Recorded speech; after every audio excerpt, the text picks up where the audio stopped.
Hi everyone, welcome back. I'm going to read another chapter of Charlotte's Web. This chapter is chapter 20. Wow, we read a lot, huh? And it's called The Hour of Triumph. So remember, last we were reading, they heard that they were going to give Wilbur a special prize. So let's see what that is. All right, open those minds, those imaginations, open your ears, get comfortable, and here's chapter 20. Special announcement, said the loudspeaker in a pompous voice. The management of the fair takes great pleasure in presenting Mr. Homer L. Zuckerman and his famous pig. The truck bearing this extraordinary animal is now approaching the infield. Kindly stand back and give the truck room to proceed. In a few moments, the pig will be unloaded in the special judging ring in front of the grandstand where a special award will be made. Will the crowd please make way and let the truck pass? Thank you. Wilbur trembled when he heard this speech. He felt happy, but dizzy. The truck crept along slowly in low speed. Crowds of people surrounded it, and Mr. Arable had to drive very carefully in order not to run over anybody. At last he managed to reach the judge's stand. Avery jumped out and lowered the tailgate. I'm scared to death, whispered Mrs. Zuckerman. Hundreds of people are looking at us. Cheer up, replied Mrs. Arable. This is fun. Unload your pig, please, said the loudspeaker. All together now, boys, said Mr. Zuckerman. Several men stepped forward from the crowd to help lift the crate. Avery was the busiest helper of all. Tuck your shirt in, Avery, cried Mrs. Zuckerman, and tighten your belt. Your pants are coming down. Can't you see I'm busy, replied Avery in disgust. Look, cried Fern, pointing. There's Henry. Don't shout, Fern, said her mother, and don't point. Can't I please have some money, asked Fern. Henry invited me to go on the Ferris wheel again, only I don't think he has any money left. He ran out of money. Mrs. Arable opened her handbag. Here, she said. Here's 40 cents. Now don't get lost and be back at our regular meeting place by the pig pen very soon. Fern raced off, ducking and dodging through the crowd in search of Henry. The Zuckerman pig is now being taken from his crate, boomed the voice of the loudspeaker. Stand by for an announcement. Templeton crouched under the straw at the bottom of the crate.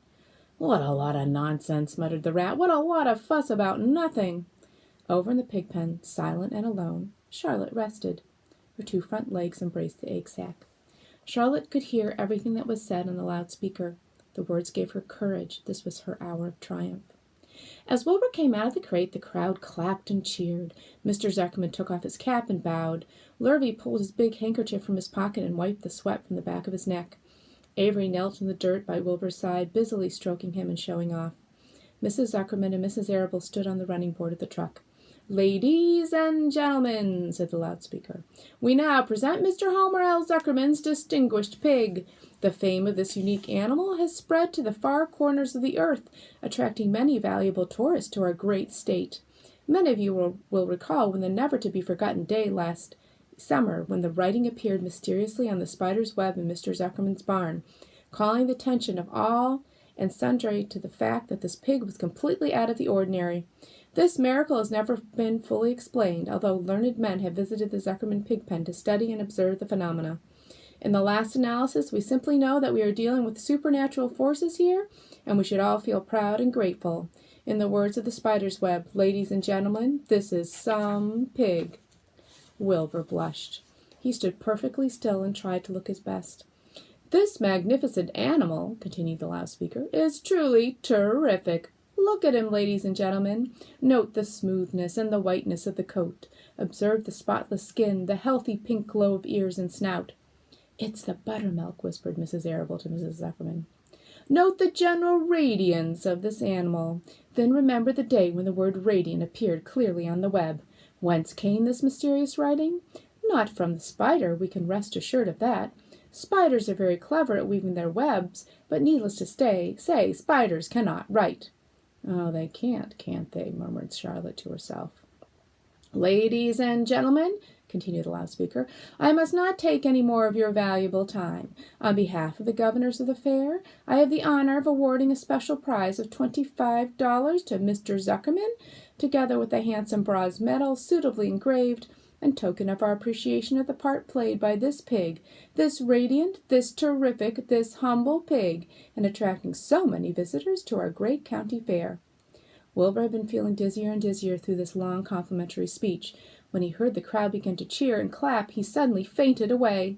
His legs collapsed, his mind went blank, and he fell to the ground unconscious. "What's wrong?" asked the loudspeaker. "What's going on, Zuckerman? What's the trouble with your pig?" Avery was kneeling by Wilbur's head, stroking him. Mr. Zuckerman was dancing about, fanning him with his cap. "He's all right," cried Mr. Zuckerman. "He gets these spells. He's modest and can't stand praise." "Well, we can't give a prize to a dead pig," said the loudspeaker. "It's never been done." "He isn't dead," hollered Zuckerman. "He's fainted. He gets embarrassed easily. Run for some water, Lurvy." Lurvy sprang from the judge's ring and disappeared. Templeton poked his head from the straw. He noticed that the end of Wilbur's tail was within reach. Templeton grinned. "I'll tend to this," he chuckled. He took Wilbur's tail in his mouth and bit it, just as hard as he could bite. The pain revived Wilbur. In a flash he was back on his feet. "Ouch!" he screamed. "Hooray!" yelled the crowd. "He's up! The pig's up! Good work, Zuckerman! That's some pig!" Everyone was delighted. Mr. Zuckerman was the most pleased of all. He sighed with relief. Nobody had seen Templeton. The rat had done his work well. And now one of the judges climbed into the ring with the prizes. He handed Mr. Zuckerman 2 $10 bills and a $5 bill. Then he tied the medal around Wilbur's neck. Then he shook hands with Mr. Zuckerman, while Wilbur blushed. Avery put out his hand, and the judge shook hands with him, too. The crowd cheered. A photographer took Wilbur's picture. A great feeling of happiness swept over the Zuckermans and the Arables. This was the greatest moment in Mr. Zuckerman's life. It was deeply satisfying to win a prize in front of a lot of people. As Wilbur was being shoved back into the crate, Lurvy came charging to the crowd carrying a pail of water. His eyes had a wild look. Without hesitating a second, he dashed the water at Wilbur. In his excitement, he missed his aim, and the water splashed all over Mr. Zuckerman and Avery. They got soaking wet. "For goodness sakes," bellowed Mr. Zuckerman, who was really drenched. "What ails you, Lurvy? Can't you see the pig is all right?" "You asked for water," said Lurvy meekly. "I didn't ask for a shower bath," said Mr. Zuckerman. The crowd roared with laughter. Finally, Mr. Zuckerman had to laugh too, and of course Avery was tickled to find himself so wet.